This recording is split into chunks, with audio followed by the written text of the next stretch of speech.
యుద్ధమన్నా దేశ భద్రతన్నా రాజకీయాలకు అతీతమని మన నాయకుడు రాహుల్ గాంధీ గారు చెప్తే యుద్ధమైనా యుద్ధ నీతైనా ఏదైనా మాకు రాజకీయమే ఎన్నికల లబ్ధి అని ఈనాడు తిరంగ ర్యాలీ పేరు మీద నరేంద్ర మోడీ గారు బయలుదేరి కాంగ్రెస్ పార్టీని రాహుల్ గాంధీ గారిని విమర్శిస్తున్నాడు.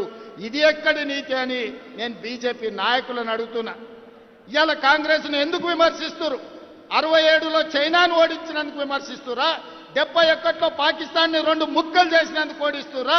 మొన్న జరిగిన పహల్గాం దాడిలో నీకు అండగా నిలబడి నీకు మద్దతు ఇచ్చి యుద్ధం చేయమని వీర తిలకం దిద్ది మేం పంపిస్తే నువ్వు బుద్ధిమంతుడికి సర్ది కడతానంట బొడ్రాయి కాడ భోంచేసి బోర్ల బుక్కల వండుకున్నాంట. మేము నరేంద్ర మోడీ గారికి వీర తిలకం దిద్ది యుద్ధం చేయాలి అంటే నేను యుద్ధం విరమించుకున్నా అని చెప్పి ఈరోజు మోడీ గారు ట్రంప్ బెదిరిస్తే యుద్ధాన్ని ఆపేసి ఇవాళ బీజేపీ వాళ్ళకు ఏం చూసి తిరంగ ర్యాలీ చేస్తున్నారే? ఎవరి కోసం తిరంగ ర్యాలీ చేస్తున్నారు? యుద్ధంలో చచ్చిపోయిన సైనికుల గురించి ఒక్కసారి ఆలోచన చేసిండ్రా? పహల్గాంలో చచ్చిపోయిన భారతీయులైన అమాయకుల గురించి ఆలోచన చేసిండ్రా? యుద్ధం సందర్భంగా పాకిస్తాన్ పేల్చిన లాంచర్లతో కశ్మీర్లో చనిపోయిన సైనిక పౌరుల గురించి ఆలోచన చేసిండ్రా? ఇవాళ దేనికోసం బీజేపీ వాళ్ళు తిరంగ ర్యాలీ తీస్తున్నారని నేను అడుగుతున్నా.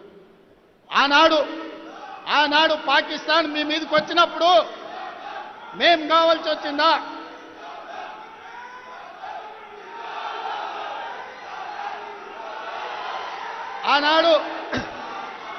ఆనాడు పాకిస్తాన్ ఉగ్రవాదులు ఈ దేశంలో అమాయకులను చంపినప్పుడు అఖిల పక్షం కావాల్సి వచ్చింది.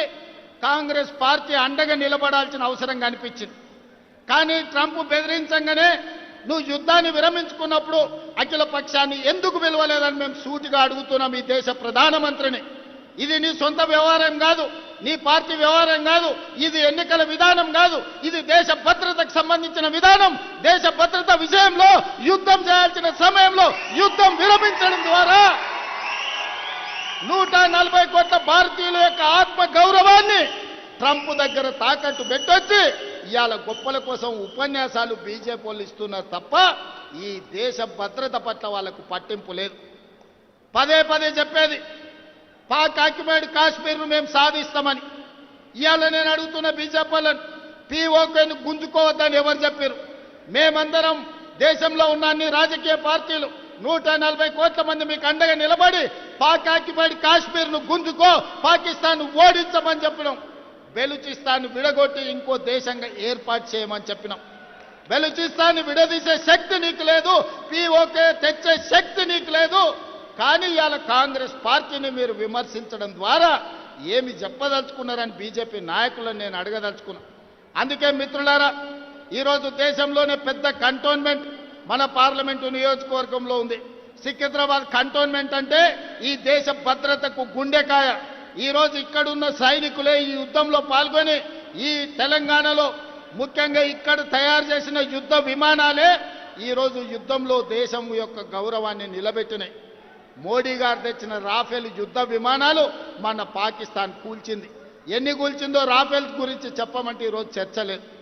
ఈరోజు మన దేశం కాదని ఇతర దేశాల నుంచి రాఫెల్ యుద్ధ విమానాలను కొనుగోలు చేసిన మోడీ గారు మీరు జవాబు చెప్పండి.